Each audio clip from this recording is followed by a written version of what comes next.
Okay, so as you know, this is a pivotal moment in human and Earth's history, an ideal time to see this powerful film and to speak with the activists.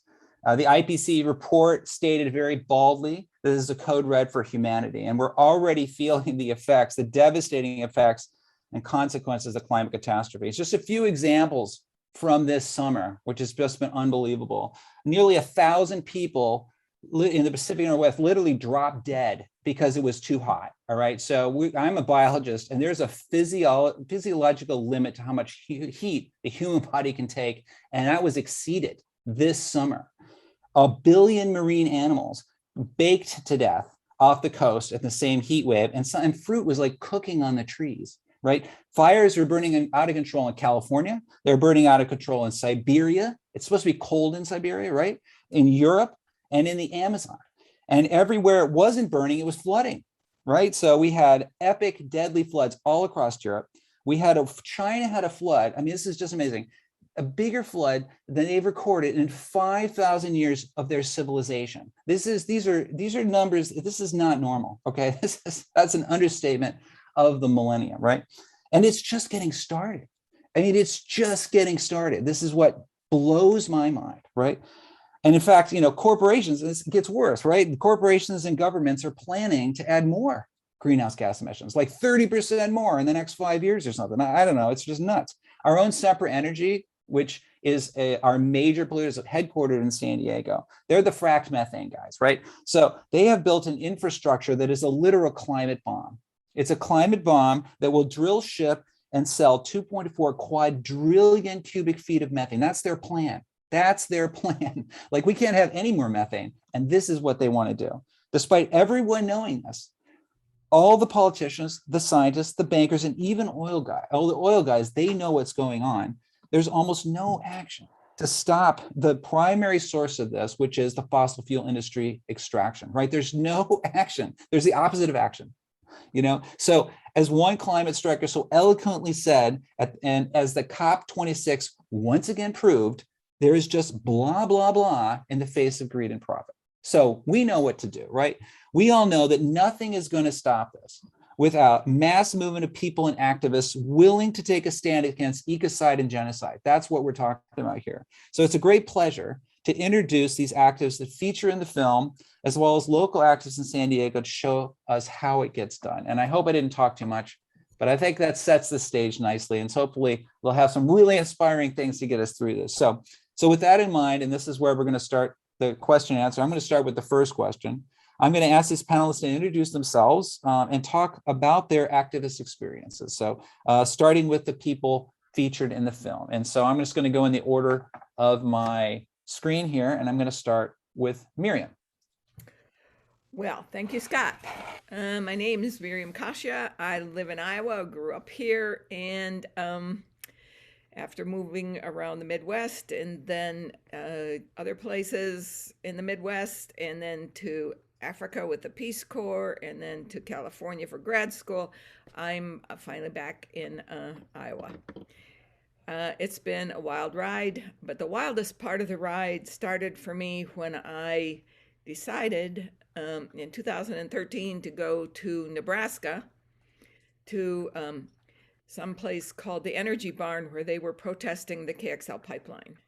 And it opened my eyes and taught me a lot. And then I got hooked up with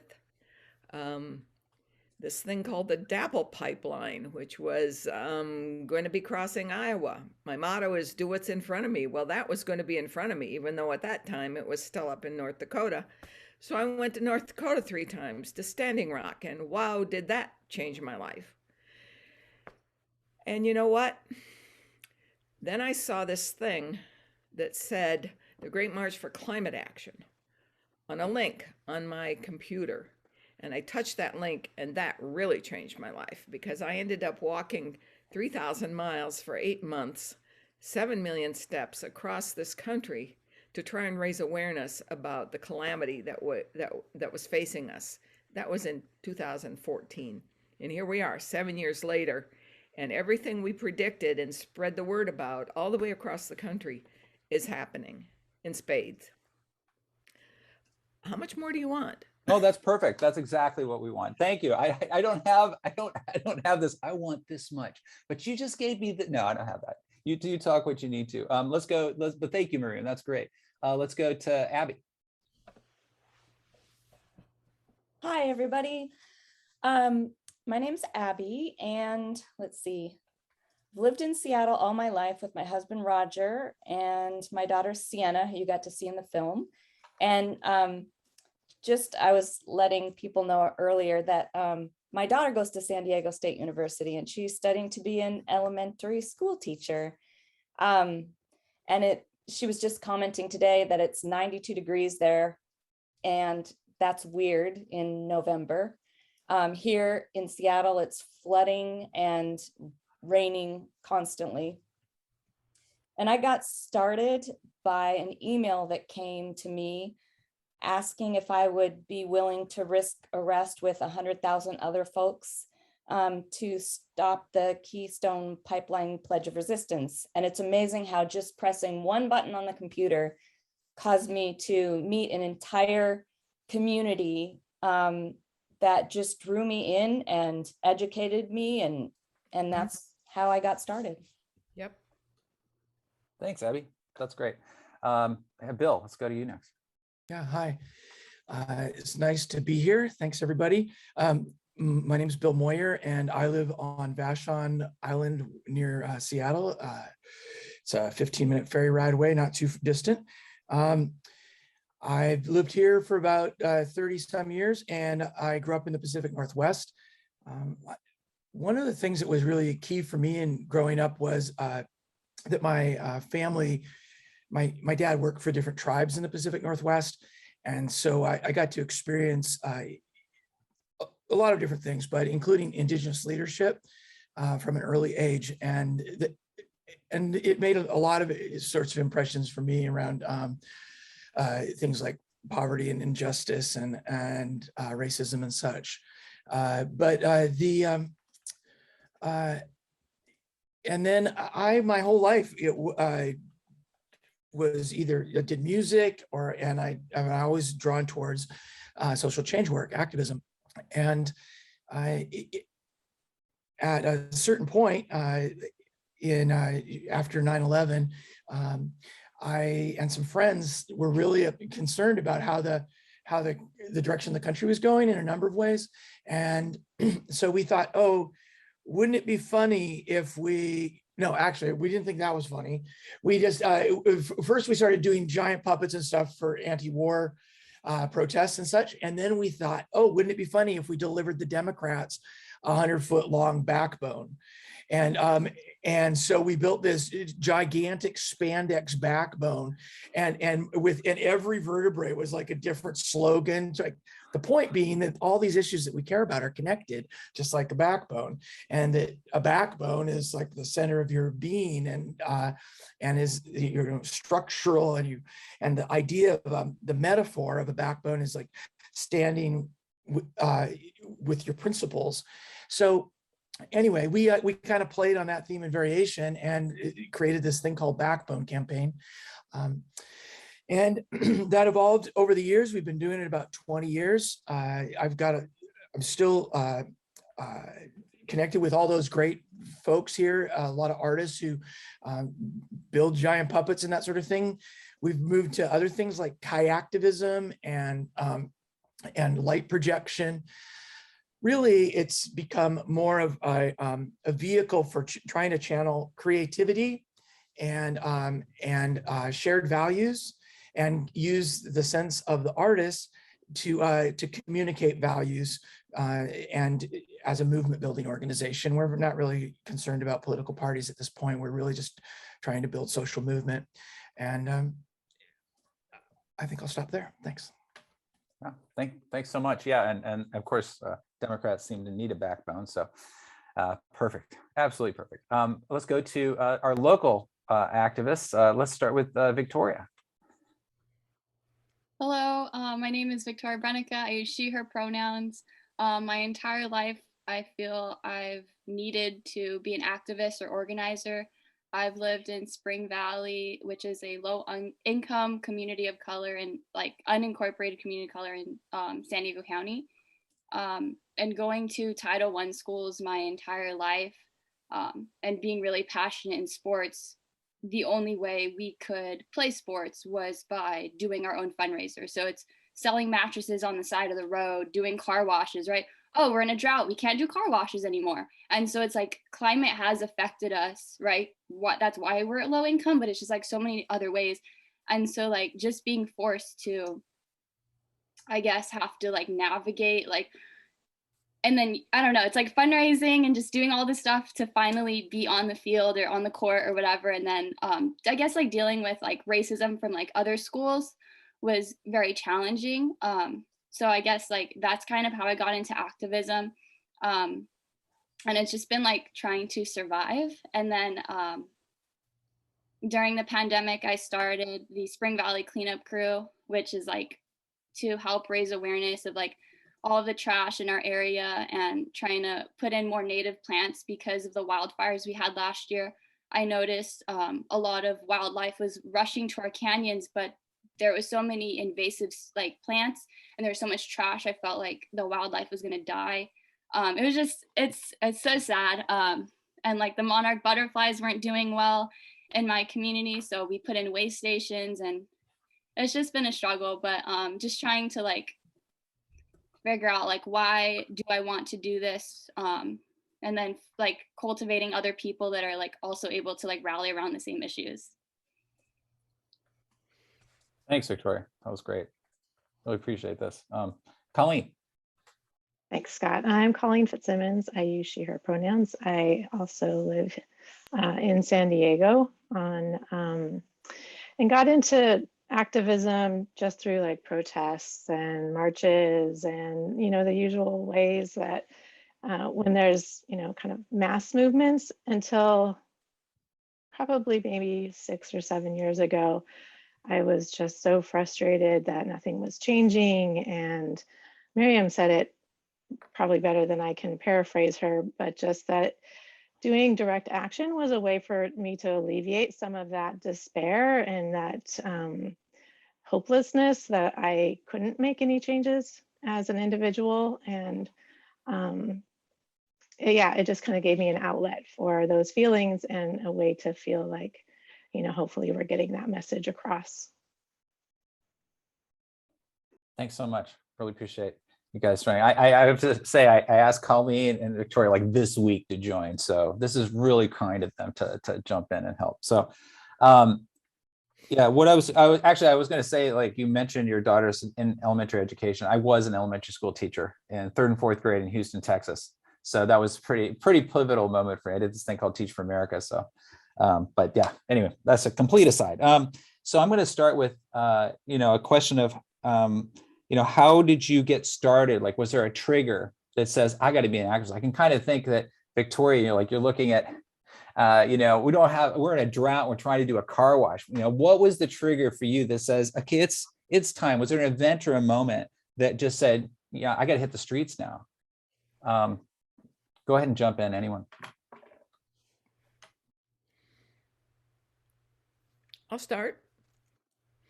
Please. There were several levels of my engagement and for each of them. I mentioned that I went to Nebraska to witness the KXL pipeline resistance there, and that woke me up. And then I got involved with the climate march, the Great March for Climate Action, it was called. And I like to say that made a climate action warrior out of me. And in the Lakota language, warrior means protector. And I think that's really important to know. And I've been arrested 4 times fighting pipelines in Iowa and the Dakota Access Pipeline. So how did I get started? It was a slippery slope, frankly. I started by getting out of my comfort zone. And once you take that step out of your comfort zone and you really get attached and knowledgeable about what it is that's important, there's kind of no stopping you. One of my favorite messages is that action is the antidote to despair, and that wasn't original with me, but I use it a lot. And it's easy to get into despair nowadays. And especially during COVID, when it's been harder for us to become active. I think it's easier to go into despair when you feel locked down and shut off. So I think I got off straight off the topic there, but when the DAPL pipeline came to Iowa, and now there are new pipelines coming to Iowa, the green washing spam, scamming of carbon capture and sequestration. We've got a new battle in front of us, but we'll probably get to that later. I'll make a note of that. Slope, you do one thing and that leads to another thing, and you do what's in front of you, and there's always something in front of you. Great, thanks. Anyone else want to jump in, or I can pick people though too. I want to hear about Victoria's story about the car wash or whatever it is that said we got to do things. I feel like it all intersects because right, it's not like I'm just, the only thing I'm dealing with is the climate crisis. It's like climate crisis, racism, classism. So it's like so many things. And it's like from a very young age, I remember going to protest very close to the border, living in this community. A lot of my friends have had their parents are undocumented, and they've been deported. And so it's like that part, I think that kind of helped push me into activism. Wanting to play sports in schools, and then not being able to afford it, or seeing like a lot of my classmates not being able to afford it. So you fight so much just to get on the field, and then you deal with racism, right? And it's like so many different things. To me, I feel like the tipping point, and I feel like environmental change, it's like it's so intersectional. So I think like the tipping point was when a lot of like there was a ban on Muslims not being able to enter our country, was like when I was like, all right, like, because I thought that was just completely like, I couldn't stand it anymore. And so like after that, I was like, we need to fight for every fight. Like it can't just be like, oh, the butterflies, or oh, the wolves. We have to fight for like, no, it's everyone. If anyone's under attack, we have to come together and fight that, or they're gonna slowly take us all apart. And so I know I kind of went off topic, but I think it's so intersectional. So it's like it's never just gonna be one thing. So thank you. You're not going off topic at all. Thank you. No. Well, I just want to follow that a little bit because that's so inspiring. And thank you, Victoria. One of the things for me as coming into this part of my life as a musician, and as a musician, if you do your practice, you do your thing, but then you're performing, right? And then when you're performing, you can't be thinking about, oh, I'm going to do this clever thing or that clever thing. You just have to be in the moment, and you have to immerse yourself and listen to the world that's around you and respond with authenticity. There's no more like, whatever you got, you've got. You're not going to get more, prepared than you're already prepared. And for me, I bring that up because one of the things I feel like when I was stepping back into activism was that I was obsessing around reading this article and these articles and feeling like I wasn't really in control of my own, like I wasn't an author of this reality that we're all part of. And I feel like authority, like just like a musician, I feel like we shouldn't be guessing or leaving it up to somebody else. or doubting that we have what we need to come to the larger conversation and speak what's true for us. And so I liked, that was part of my journey back into activism, was letting go of trying to wait until I was a perfect expert and knew everything, and to just actually, no, I really care about this, and I need to do something, because yes, action is an antidote to despair, and we really all do deserve to be co-authors of this this future that we're heading into. Check. Fantastic. Thanks. I'm gonna get some other people to pitch in if you'd like. Was there a moment, Colleen, when you were like, I gotta hit the streets, this is just too much? Yeah, for me, the first time I did a direct action, it was because I got invited in. The non-Black activists in the Bay Area were encouraged and invited to participate in a huge direct action that really created a space for the Black activists in the Bay Area to talk about Black Lives Matter and talk about policing and talk about their lives. And so that was really powerful for me to be part of that, and to kind of be able to embody my beliefs and use my privilege as like a middle-aged white lady to be there and stand, in front of the police to create some safety for them to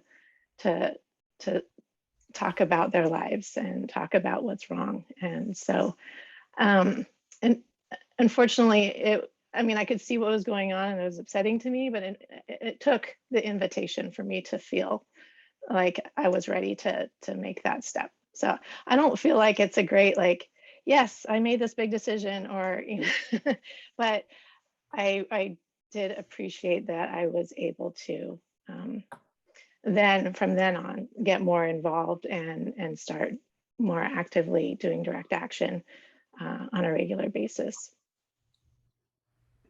Yeah, I would think that just like all this, everyone's individual, wasn't an activist necessarily. I mean, everyone's coming at this as normal people, and all your reasons are very individual as well. And the fact that we have a diversity of reasons that are so different is really good for our audience, because there's no special way to come into activism. As long as you're here, we're extremely happy to have you, and and it is your voice, and it is powerful. I think that co-authorship is an incredibly great metaphor for that. I don't know if you wanted to add, Abby. I feel like it's like there's that oil train and that explosion. It just seems so clear in your story, but maybe there's more to, a bigger, wider picture.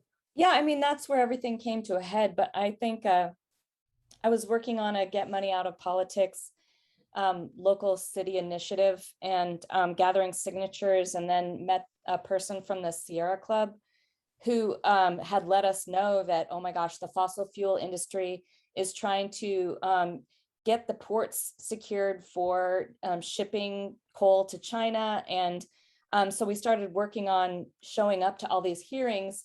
And while we were doing that, all of our attention was on coal, when then the oil started coming through, and those permits got passed because we were fighting coal. And then we turned our attention to, after coal got a little worse for wear, just luckily natural economics, then we started working on that. But it was so exhausting, because I think we had to defend over 26 different fossil fuel projects in the region, and it was exhausting. It's like whack-a-mole, and that's where civil disobedience really was a tool that was, the next step, because you just couldn't.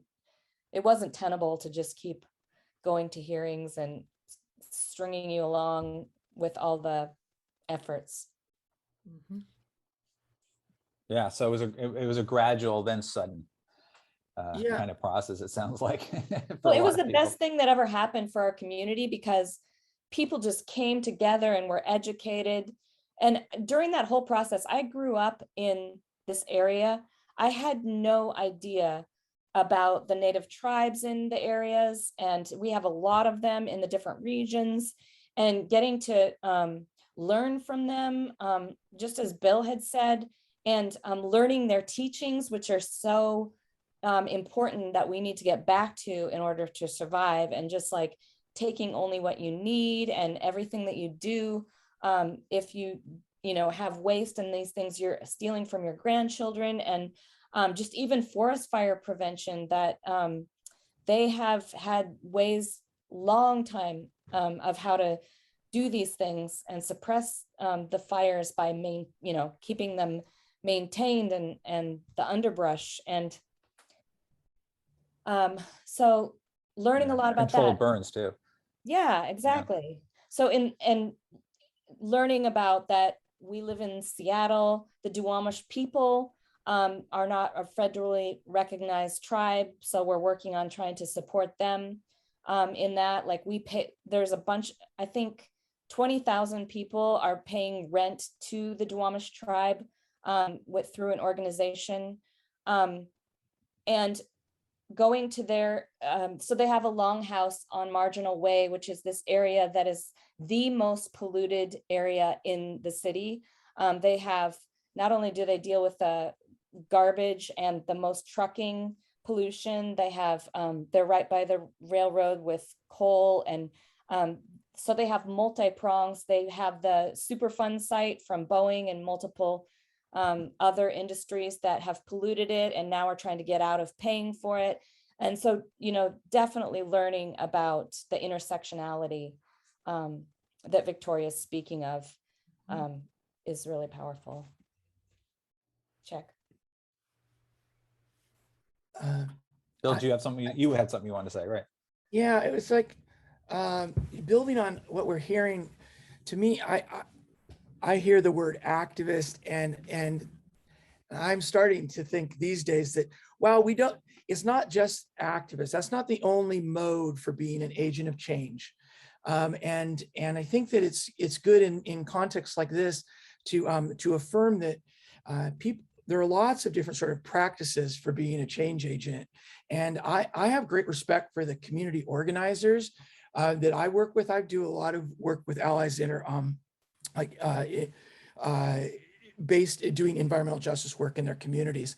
And I'm not sure entirely, how similar or different it is from Victoria's work, but like East Yard Communities for Environmental Justice is I have friends there in South LA or East LA, Long Beach and such. But so to me, it's important that we don't just say everybody has to do the same sort of thing, because I think that I've learned a lot over the last 20 years running a Backbone campaign. And, we started out thinking about all these gigantic issues of, it was war and peace, right? And civil liberties and stuff when we started. And of course, climate change. But a few years in, what I really started to see is that, wow, it's when we brought all those tactics and those things to local fights that we were actually protecting a place that people loved, or we were doing something that was going to make a material difference in people's lives, or it was protecting people, that people mobilize more. And the big battle, I think, is a battle of paradigms around, everything's for sale versus no, nothing of ultimate importance is actually for sale. And, I would say that's the paradigm battle. And that paradigm battle manifests at the local level. And I think it's very powerful when we can do the organizing to fight what I'd call a collusion between corporate and elected power as it manifests in our community, where it's really where people can be really connected to it. And also I really respect the accountability that community organizers have to the people in their community and the place, that it can be, for multiple generations that folks have been there. So, and then I also want to say that, like, folks like Colleen, I'm not sure exactly what your work is, but I feel like people who are planning and organic farmers and people who are designing our future, you people are solutionaries, right? You are very important. as change agents. And I wouldn't want to say, oh, the only thing that makes you valid is how many times you've been arrested, right? And I have lots of respect for people who get arrested, and I've been arrested a few times and all that. But I just feel like broadening our definition of what it means to be an agent of change will help us see that we have a much larger movement than we think sometimes, and it'll also help us lock arms with people and also sort of tap in and tap out, because nobody can sustain the kind of intensity that sometimes activist campaigns take. Like Abby was talking about, we did a lot of campaigns, and honestly, we got a lot better at what we were doing, and that's why we won a bunch, right? But it's also because people were protecting what they love. And the whole thing with like Shell No and the Activists, I mean, that came after we'd already been for a few years training together and fighting these other campaigns. And then we were able to put that work and those skills into very short, quick organizing to take on Shell. And instead of Arctic drilling and climate change being something very removed and intangible, there was this symbolic thing right in the harbor that we could go up against. And that helped to make it, to localize it. And I think that's very important. I really believe that localization is fundamental to us winning this paradigm battle. And because to me, it's all about relationships and community and sense of place. Thanks. Thanks, that's great. I want to go back to get some of our audience questions in, and they're the first ones that I got though were just specifically for Miriam, but then there's general ones for everybody. But Miriam, you were asked by Susan, how did you see the climate walk how do you see it now that you did? Would you do it again? And someone else asked about your awesome pictures from Africa back there. Have you been to those countries? So I'm going to combine those two. Rita asked about your pictures behind you, but let's start with the climate walk. Well, I couldn't have not done it, but I was only 71 when I walked 3,000 miles across the country, and I'm almost 80 now. So I probably won't do it again. But that doesn't mean I'm done doing what I do. And when you talk, Bill, about degrees of involvement, I absolutely agree with that. I'm part of an organization called 100 Grannies for a Livable Future, and we're all getting up there. And being involved can be as much as informing yourself and signing petitions or writing letters, to direct action and risking arrest. I mean, there's a lot of space for a lot of things to happen, and all of it needs support. And people who don't feel like they can get involved can support financially, when there's something for everybody.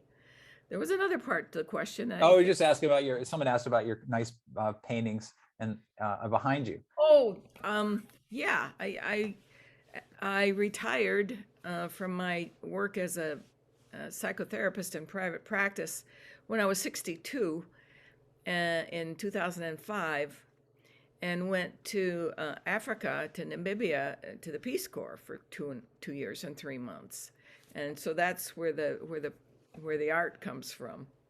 Fantastic. An artist in Namibia. And by the way, I'm very concerned about what's happening in sub-Saharan Africa, which is where I was, on the edge of the Kalahari Desert for 2 years, because those folks were living in a desert then. And, this story is repeated around the world. I have an odd connection to that. I actually studied desert elephants. I actually studied I didn't go there, my friend goes there, and they dig what are known as elephant wells. So they'll dig in the sand. And we thought it was a water purification method, because there's these really nasty water holes that they have, because all the animals defecate and drink out of these water holes, but the elephants will dig these big sand things. And so we tested, 13 different places in Namibia, whether how polluted and how much E. coli there were basically in those versus the other. And they were also very pure, while the drinking wells were raw sewage. Like So the elephants really look like they're purifying. They're very smart, incredibly smart. So, and the desert is, and elephants in the desert. That's just nuts. And I saw them too. Yeah, so cool. They're really different than other elephants. This is really cool. Anyway, sorry, that was an aside. So here's a general question for people. And what might the future hold for your activism? This comes from Paul Ross. Anyone want to jump in there? Well, I can tell you what currently is a strong campaign in Seattle. I'm sure, Bill, there's multiple, but the ones that I've been working on is to move your money to credit unions and local banks that are investing in your own communities, and really divesting from Bank of America and Chase in particular. So my friend and I have been wheat pasting at 4 o'clock in the morning, all these signs, and it is so fun and satisfying to do. We make beautiful art and we put them all over, including on banks. And I'm not afraid of saying this out loud. Like, I know there's security culture and everything, but that's what I'm claiming it. And the person that I'm doing this with, I never thought would do something like this. And so it's really exciting to do this with them. And the wheat paste that we make, it actually is delicious. So we call it Operation Cream of Wheat. And so it's just kind of this funny joke between us if we want to do it. So I find, and I learned this with Bill because right before the action, I got trained at a Backbone action camp at with Bill's organization, and really learn the power of, like, when you block a street, a lot of people get mad, and it actually, I believe that it separates those people from not understanding and being really mad and not getting what you're trying to do.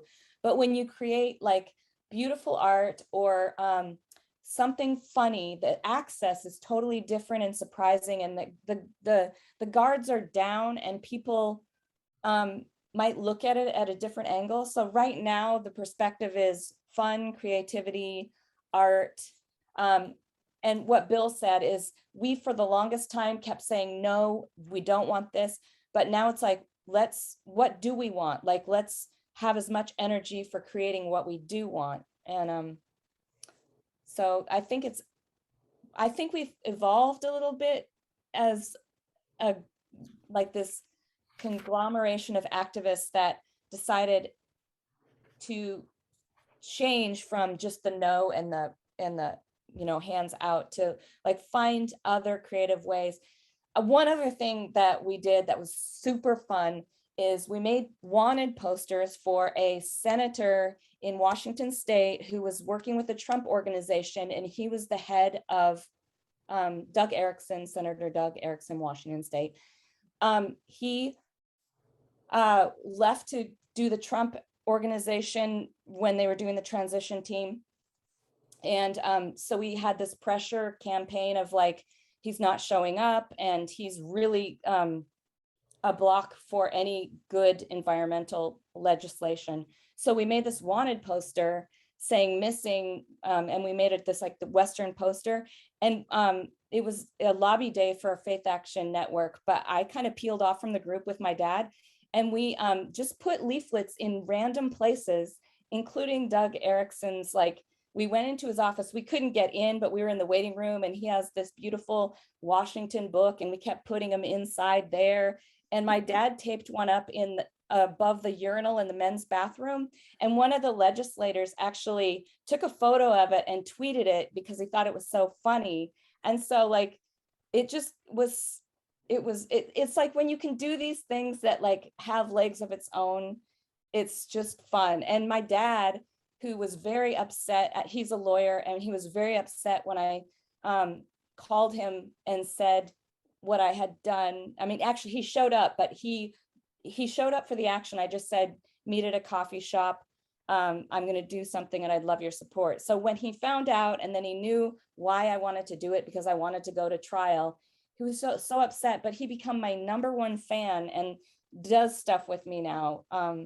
So it's interesting how when I won the heart of my dad, and now he's working on campaigns and asking me to help him, just different kinds of stuff for the environment. It's just really fun when you can get someone, a friend, to do it with you that you thought would be an unlikely person. I'm gonna switch over. Thank you. That was great. Colleen, maybe I can get you more involved in shocking. Get you involved. What about you? What's your next stage?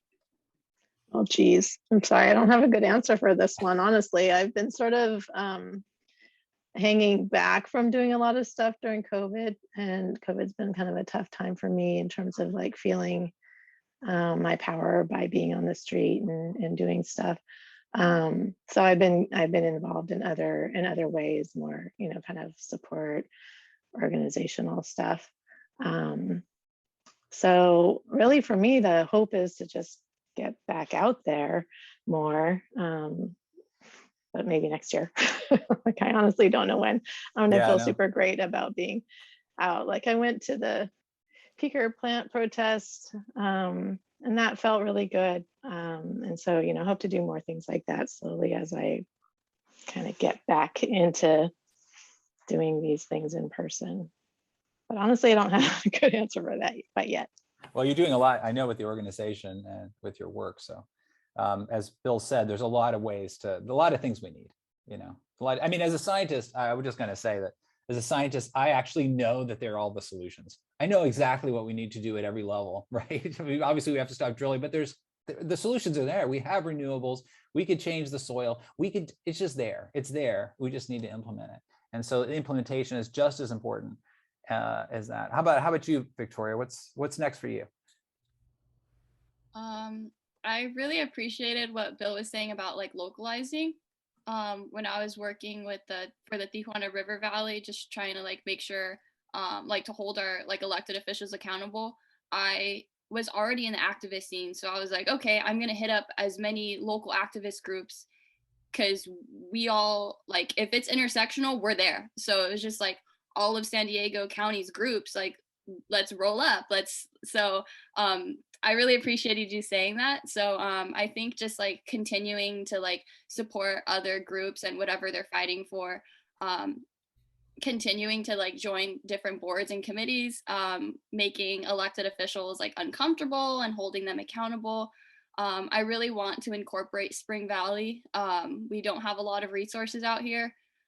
So right now, I guess I'm trying to make sure when they do the redistricting, they don't split Spring Valley in half, which is something that they were trying to do. But it's hard to like represent an area that's like, we don't even, so I'm trying to do that. I work at one of my local like public elementary schools. So just trying to pour as much love into my students and empowering them. And like, I just want to cultivate like a really good environment, and something that I didn't have as like a child or as a student.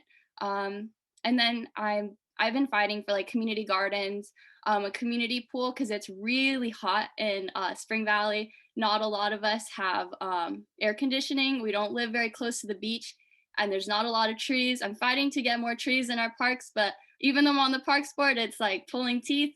So just like trying as much as I can. I want to get a community fridge and like a food pantry, because we live in a food desert too. But it's just like, but yeah, I have a lot of like plans for the future. I don't know what's next, but if all of those things happen, I'd be so happy. But I feel like there's still so much more. So like, I think the main thing is just like empowering people, because like I wasn't empowered until I was like 18. And it was honestly from one of my professors that was like, they just like believed in me. And it was like the first time.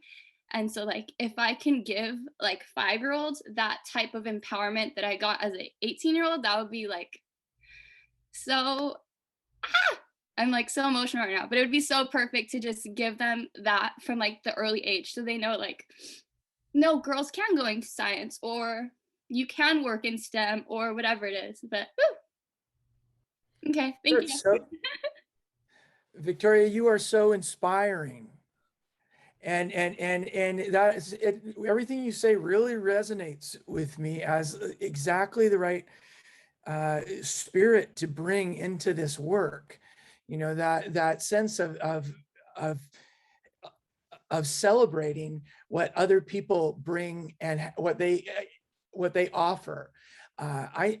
From a very young age, wouldn't that be great if we all had that? And the local thing to me is a great way to do that, because when people are dealing with the place that they love and people that they love, I think you can harness way more creativity and genius. And I think people really want to be harnessed in that way. I mean, somebody, a very politically different person, we had a long conversation and got down to like everybody desires and deserves the opportunity to think outside the box. And I guess that's the same sort of thing as being authors or co-authors of our future.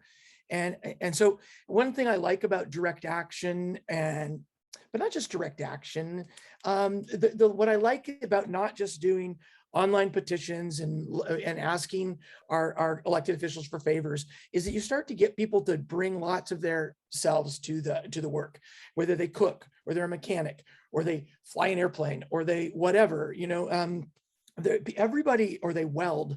You know, there's lots of ways, if we're creative about really talking about, you know, claiming and leading with vision for the future, then I think there's a role for everybody. And that's good. I think that we're going to need everybody. The other thing that Abby was talking about, you know, we can't be just a movement about no. You know, it doesn't help. Who wants to join that? You know, we have to, I say pretty repeatedly that our no is only as powerful as our yes is compelling. Like, we really need to lead with a vision, and we have to enroll people in that vision. So like for me,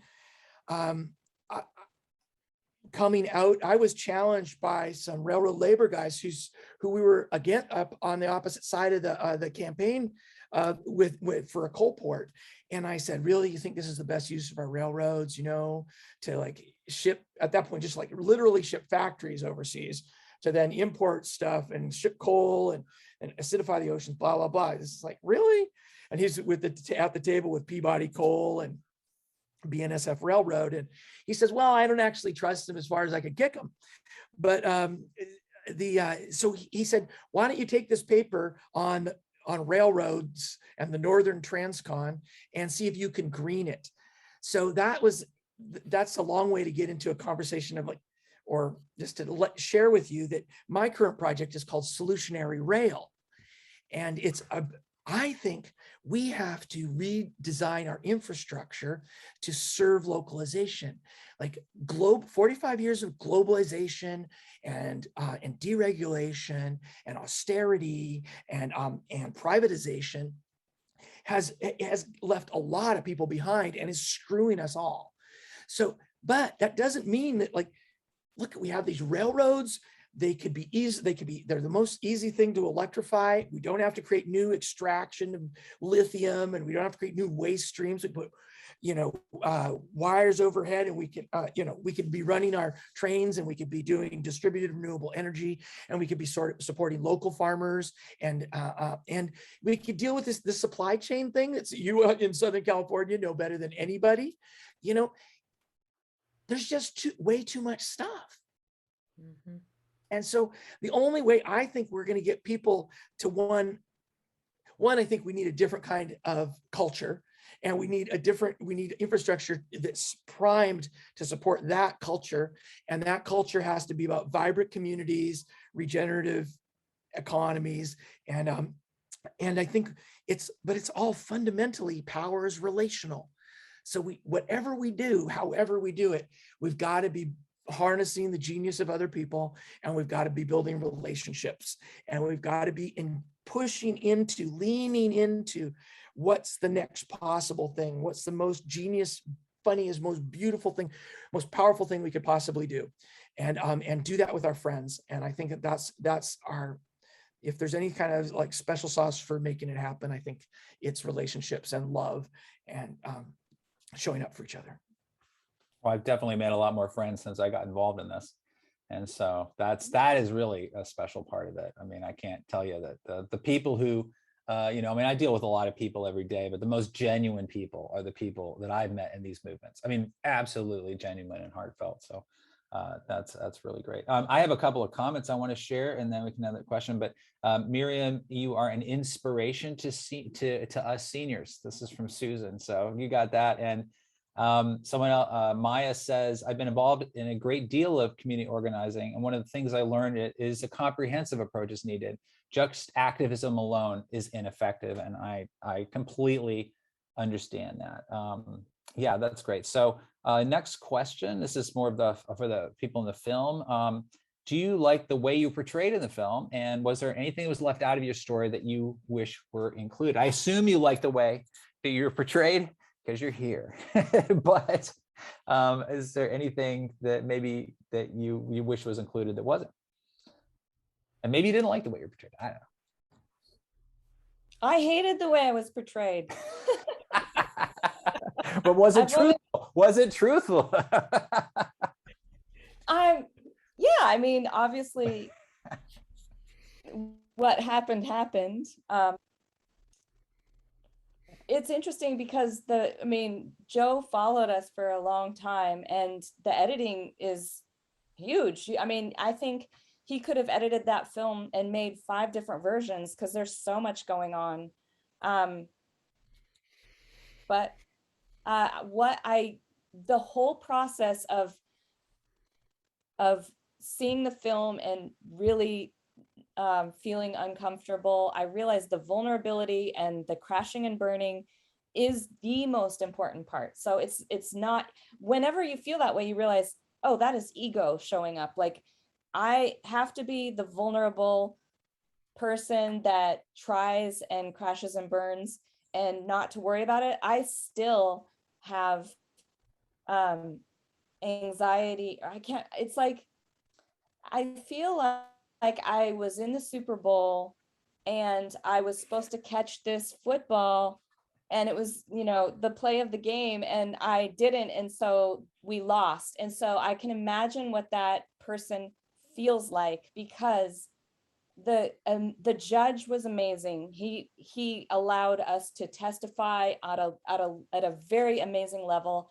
The jury was amazing. Like, we had incredible support. So I felt like this was like the seas parted. First of all, when we did our action, I've been to a lot of actions. When we did the action, when the Associated Press showed up and it just got all this coverage, we were not expecting that. You do all these beautiful actions, and then there's a car crash, and all the news people go to the car crash because that's the thing they want to see. And so it was a slow news day, and there was really nothing. So people went, and then it became something. So like, you just never know when those openings happening. So it's not that I felt that, I felt a different responsibility just because things lined up so amazing. I never thought I would speak on what's it called?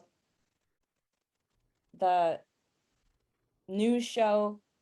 What is that? Oh my gosh. Were you on Democracy Now? Yeah, I Democracy did Now. see a snip of Democracy. Yeah. So, and I actually regret how that went, but I also realize I'm not a spokesperson that does well. Like, that's not my strength. And I still, like, you just have to show up and try. So, yeah.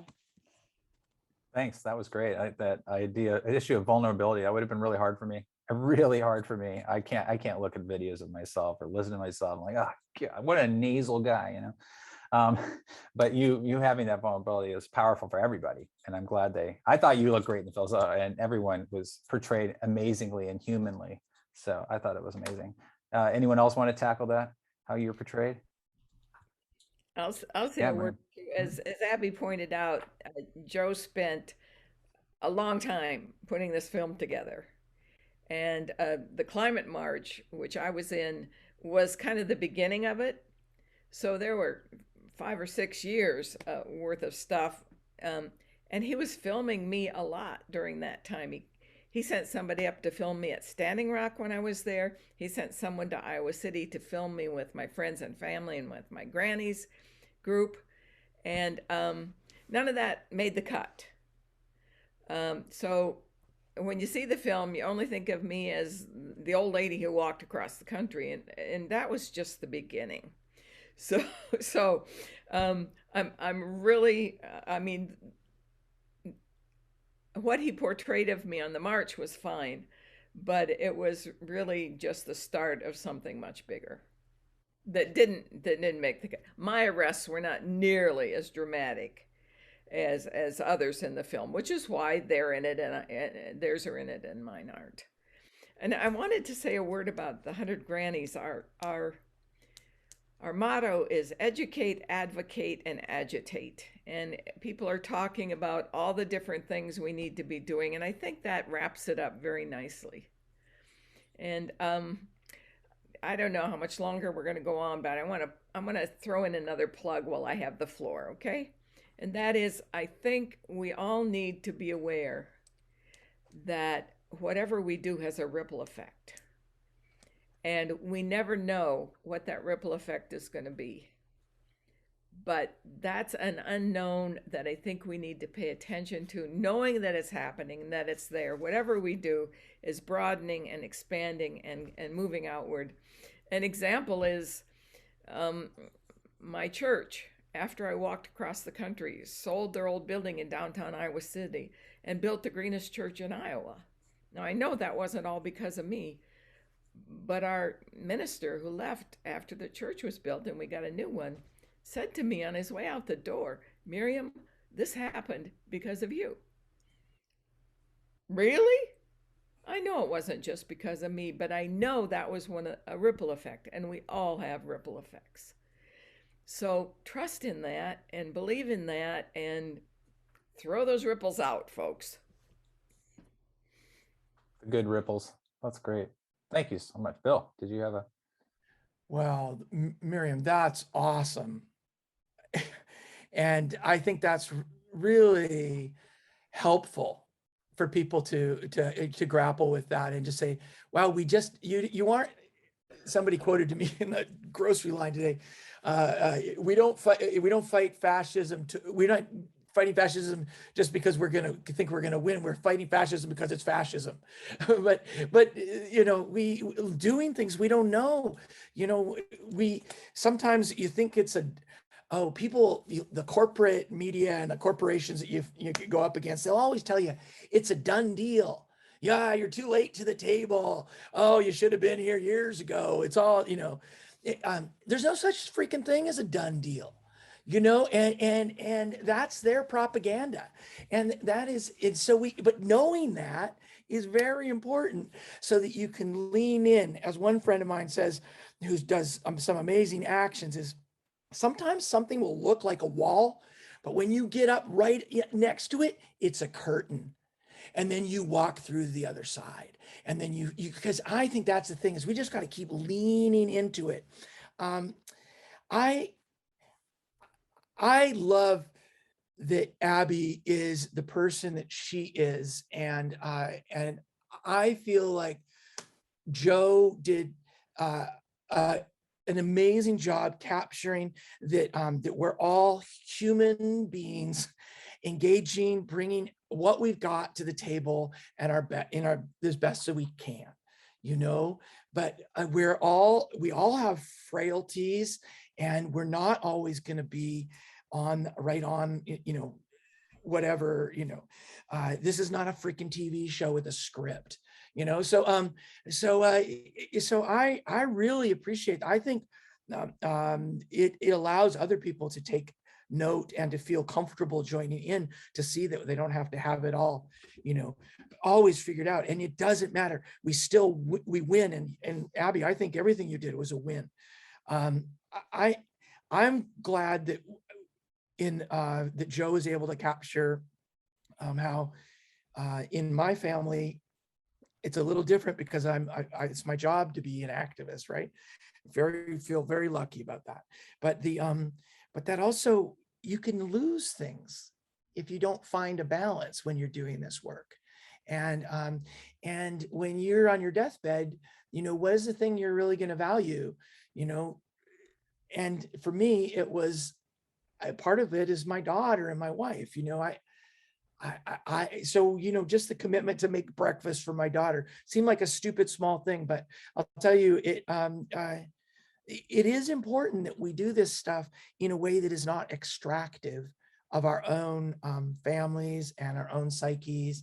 It should be nurturing, and otherwise it's just going to be a movement of martyrs, and it's going to shrink, and it's not going to be powerful. So I think taking care of each other, I think Joe really did an amazing job. It was incredible commitment. He started, with many different people, and I think he's given us a real gift. And honestly, it's a real gift because it gets us to be building relationships with people like you. I want to do a shout out to Backbone SanDiego and all of my Southern California friends, if they're listening. And I also want to do a shout out for a cool book called Ministry for the Future. I really think that's worth checking out right now. Thank you again. I'll shut up now. Oh, that's good. It was a great, yeah, I want to read that book. I read an interview with the author, and he's decided that Mars is not what we're going to do. He wrote 3 books on Mars, and he's absolutely right about that. I'll tell you, as a biologist, there's nothing to eat, there's no air, there's no water, and there's no discos. We're not going. But I want to go to the next question. I'm going to bring in Colleen and then Victoria, but then I'll spread around. How do you talk to your friends and family about your activism? I mean, sometimes I can hear there's some resistance. We saw that in the film. Maybe you guys have it, and does this lead you to engage other people? So Colleen, do you talk to people, friends, and family about this? And what yeah, and I actually sometimes choose who I talk to in my family. Sometimes some of them who I won't talk about really too much here, there's just no talking to.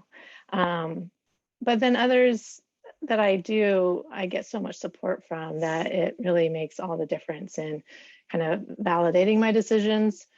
And, the job I had 7 years ago or 6 years ago, when I really started doing a lot more direct action, they used to brag about it, like, oh yeah, she's not coming in tomorrow because she doesn't know if she'll be in jail. And they used to think that was really cool that, they said they were on my call list to let them know if I was coming to work. But so it's been, maybe I've been lucky that I've had a good network of folks that really supported and validated my decisions around doing more direct action.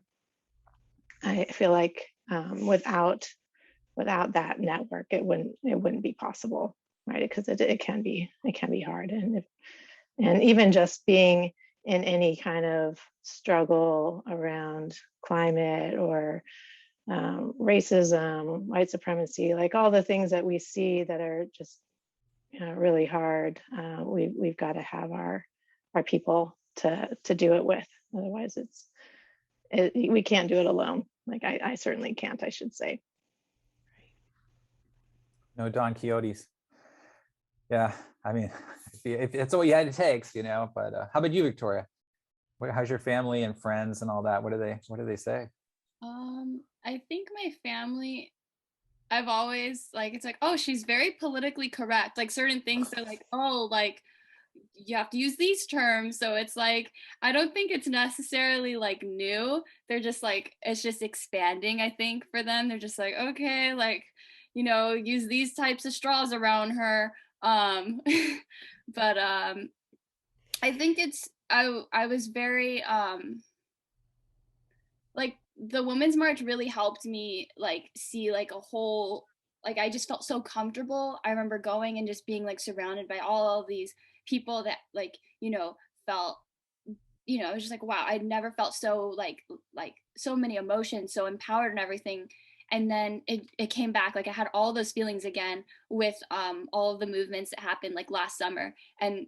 But it was like stronger because it was like people my age, and it's more like, yes, like Women's March helped me so much, and Black Lives Matter and all of those social justice movements, and just like all of those friends that I met, you know, it's like, because we're all doing our little fights everywhere, like, oh, El Cajon, or, you know, Spring Valley or Oceanside, in every little area. And it's just like, we can come together and just like talk about it, because it's like, it's like normal. Like, it's not normal, but it's like, I don't know. It's just like, I don't know. It's not like Avengers stuff, but it's like, I feel like the Avengers can talk to each other and be like, oh, this is what we did today.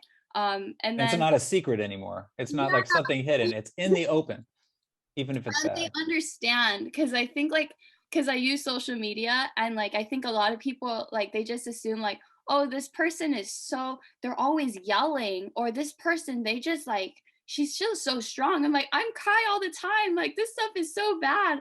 And it's just like people that are also fighting that fight, and like they understand, and it's like we could just cry together, we could just watch a documentary and just be like, oh, all right, but tomorrow we're gonna do something. And it's just like, just having those friends that are just like in the movement with you. But that's, yeah.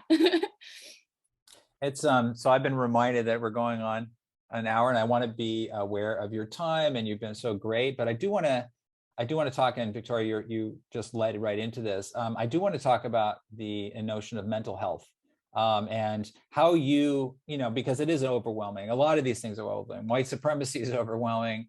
The climate crisis is overwhelming. You know, fascism is overwhelming. But how do you deal with it? I'll tell you how I deal with it just briefly. I'm just a little bit angry. I'm like the Hulk. I'm always angry. And it's not quite like that. I'm actually a very happy guy. And I do a lot of things that are not like this, that are just ridiculous. But I find that it's better anger to be sad. So I really get pissed. And I get pissed at the right people, like the people who have the power and who really could do something. I'm just a bit mad. I'm angry at them. Because they could immediately turn around and say, you're not going to do this anymore. I'm not going to fund this. Or Jamie Dimon could say, let's not do this anymore. You know, the president could say, I'm not going to fund those oil leases. So I'm a little pissed that they don't do it. And that keeps me from being despairing, because then I turn that energy into like, I'm pissed, I'm going to do something about it. You know, a little punk rock, you know, just listen to that stuff. But that's my way of doing it. And I'm just wondering what y'all had other ways, or the same way, or, you know, how do you deal with it?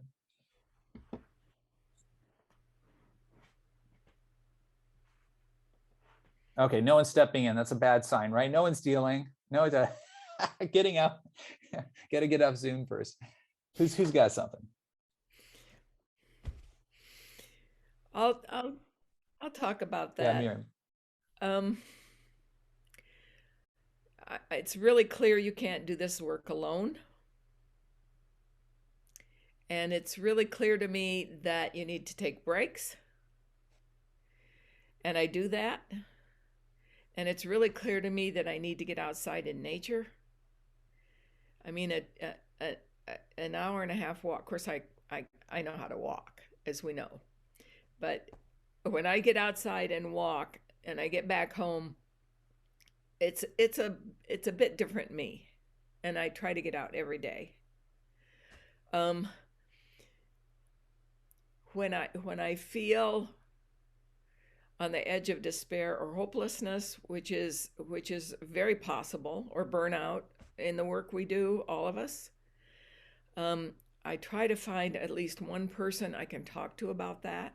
Most people don't want to hear about that from me. I'm supposed to be their inspiration. But I have to have at least one person I can talk to and say, you know, I'm feeling really, really down. This is hard. I don't go to anger, I go to sadness. And so finding ways to express my grief, because I consider myself to be the grandmother, not just of little kids coming up in the world that are going to have this horrible time, or already are. I consider myself to be the grandmother of all species for all time. And that's hard. But it's who I am. That's great. Granny power. Absolutely. Who else has? Oh, by the way, I don't get, the key is not to get too angry. So there's a part where your blood vessel gets high and you're going to pop something. So it's just a little angry at the right people at the right time. And then I move on. Someone else has how do you deal with it? What about Colleen? We'll bring Colleen here. I mean, I try to get outside. Really, for me, I try connecting with my friends. You know, one-on-one time is like my most the way I can recharge. You know, my spirit in terms of being ready to get out there and fight and keep on facing the facts. And so yeah, I try to combine both. I go on a walk with a friend, and whenever I can. That's probably my most common tool. Thanks. Fantastic. I mean, friends are so critical. Victoria, what do you do?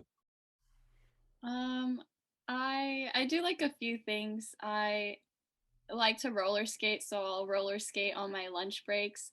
I used to go dancing a lot more, but I don't always feel the most safe because we are in the middle of a pandemic still.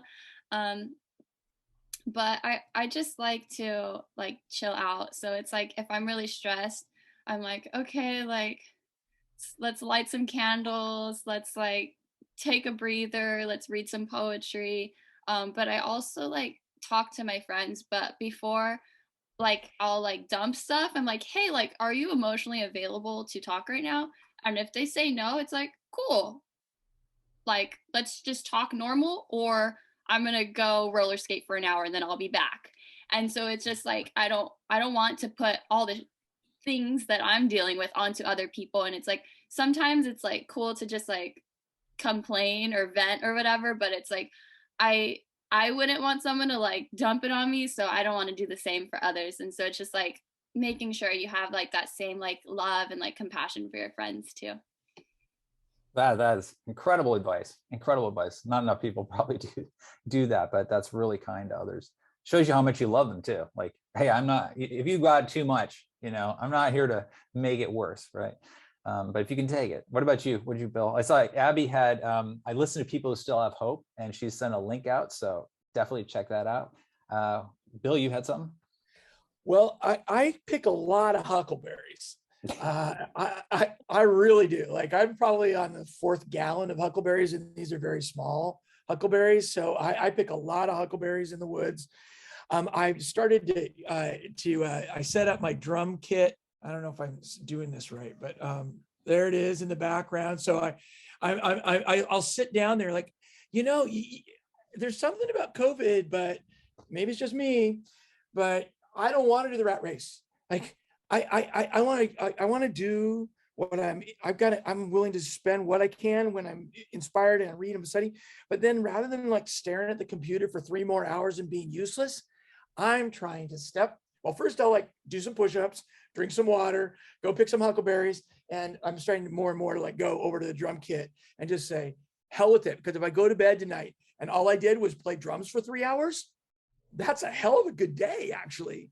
One thing that I remember from early on in my activism when I was a campus activist in the 80s is I had a roommate and I was pretty hardcore about activism. And I would come back and I'd say, Patrick, you've got to come see this.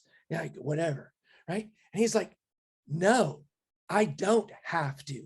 You have to, clearly, but I don't have to. So I think having some boundaries about following your own passion and encouraging other people to follow their passion. And of course, you want to like influence their passion and say, well, what would you do if you were gonna like, what really excites you? What are you curious about? Who would you be? What kind of world do you want to live in? What would be really super funny? What would be really super cool? That's great, but telling people what they ought to do, not so much. I'm like, okay, that's enough out of me. Check. Oh, it's brilliant. Absolutely brilliant. Abby, you got something you'd like to share on this topic? You look happy. So I just like sitting with Abby here. She's got a big smile. It's like, I feel great. There's no climate change. Abby's here. Bill makes me laugh. So there you go. So it's a circle. No, I get mad.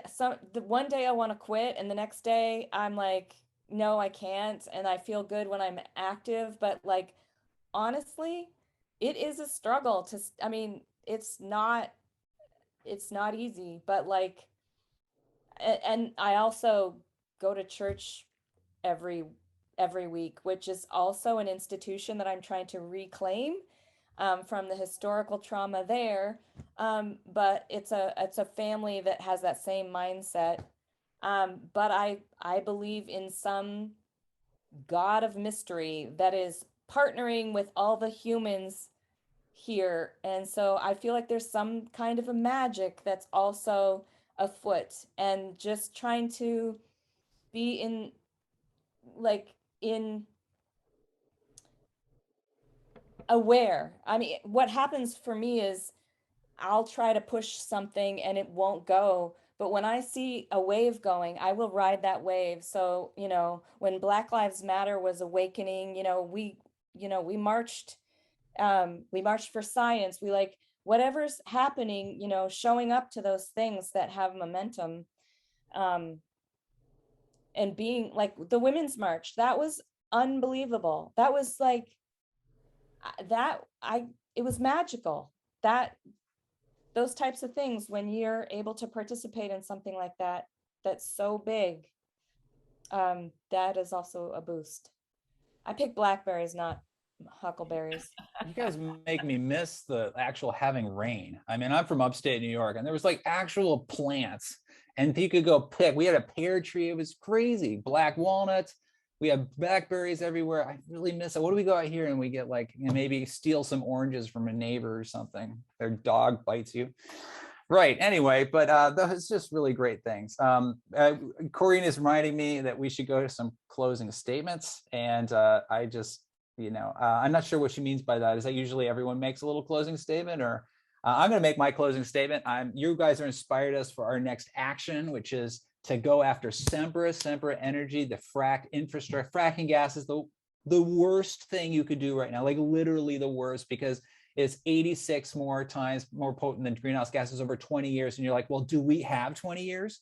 So if you release all that stuff, it's an absolute nightmare. So we're getting excited to go after. It's a real David versus Goliath story against the major corporation, right? David won, by the way. I just want to remember that. But it's a David versus Goliath story, and we're going to start this campaign out, and everyone's welcome to join us. Hope you guys follow us if we get in the news. Come down if you want to, but whatever. I'm going to put on my N95 mask and get out there. So please, and Corinne, if you could put the link in the chat there to our site. But anyone, she says whatever closing statements. Anyone want to make a closing statement? Something nice, something not nice? I don't care.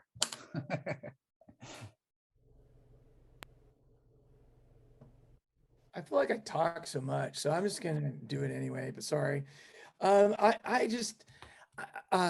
thing, I really appreciate how Abby has the Duwamish land as part of her, name on the Zoom. And I'm on traditional Puyallup land. I do think that there's something important about honoring, not in a tokenizing way, and not in just like, oh, we're woke, we did our land acknowledgement thing, but somehow supporting and the campaigns that are Indigenous led in your area, and is I think very important, because I think there's something about the paradigm battle that brings us back to a more an Indigenous sense of who we are, where we are.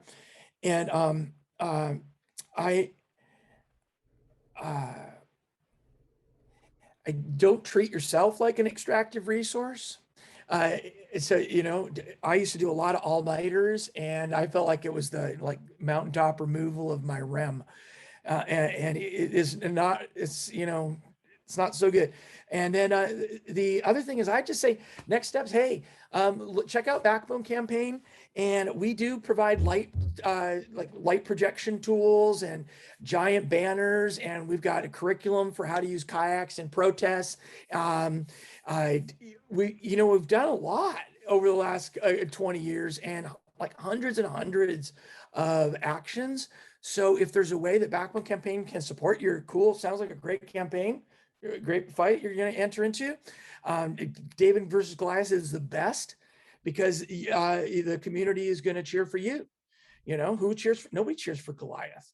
So be beautiful and be true, and make as people say, oh, I'm with them. So, and if we can help do that, and I hope folks will check out So Backbone Campaign as a resource and Solutionary Rail as thinking about what is the infrastructure for what we want, because I think we really do need to lead. There was an idea that of going to, people are supposed to go to COP armed with compromise. What a stupid idea. We, the movement people, we do not go armed with compromise. We go armed with values and vision and freaking courage. And then we do it. That's, yeah. So so being armed with vision, I think, building that vision through relationships and bringing out the genius in each other is critical. And thank you very much for the opportunity to be here with you. Well, thank you so much. That was great. Miriam, please. And I think the best 2 cents worth that I can add at the end is, I think it's important to do what's in front of you. And I think it's important to do it with a spirit of open-heartedness and recognizing the humanity in everyone, even those on the other side of whatever it is you're doing. We can't win by emulating the behaviors of those that we are fighting against. So I guess it's called go forth with love and do what's in front of you. It's hard to feel real sympathy with some of the CEOs, but I will try. I will really try. How about some local people? Victoria, Colleen, you got some? You got some. Well, we're talking about like intersectionality and in this movement and holding folks accountable. Just like, this is a reminder I have to tell myself, like, you are mature enough, you are brave enough, you are smart enough, and you are capable enough to do whatever it is that you want. And so it's like, if you go into something with the correct intentions and it's like truly moral, like, people will come and they will help you, and however big the fight you think it is, like, it's gonna happen as long as you believe in yourself and everyone around you, like, you're empowering them as well. So just keep doing whatever you're doing. I think we all want to have Victoria bottle and sell her enthusiasm and energy. I don't know what I could do when I was 18, like drink a liter of root beer or something. I mean, you're amazing, absolutely amazing. Your spirit. I actually think one of the things we could do is follow people like you. And I mean that in sincerity, is that, I feel like my job is part of what I want to do the most is get other people out there and be behind them to support them, especially, as a middle-aged guy. It's like, I shouldn't be, and it's like, it's their future. And I'm trying to help them get out in front of it and be, and be the spokespeople, because everyone listens to you. It really is amazing. The youth really, really get listened to. And the more we support them, the better off things are. Colleen, did you have anything you want to say? Abby? No inspiring final comments other than, like, thank you for the film and for being here, our guests. I really appreciated hearing from you directly and being part of this conversation. So thanks. All right, Abby, I'll give you another chance. And don't feel any pressure. I'm behind you. He's supporting, right? Supporting guy. Actually, what Victoria said is beautiful. I don't think anything needs to follow that.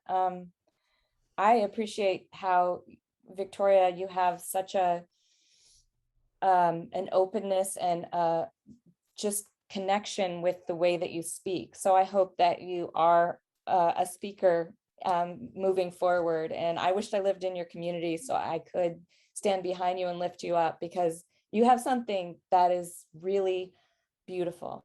So thank you. Yeah, there's a reason I asked Victoria. I was like, oh, she's got to be on this call. She's got to be. I hope she shows up because she's so busy. I know. Don't burn yourself out though, Victoria. Just remember, get support when you need it, because it's, we're in it for the long haul. That's my advice. You don't have to take it. But yeah, I mean, what a pleasure talking to everyone here. I can't say this is fantastic. I could talk for another hour, but I really respect your time, respect Corinne's time, especially Bill. I'm going to be in touch.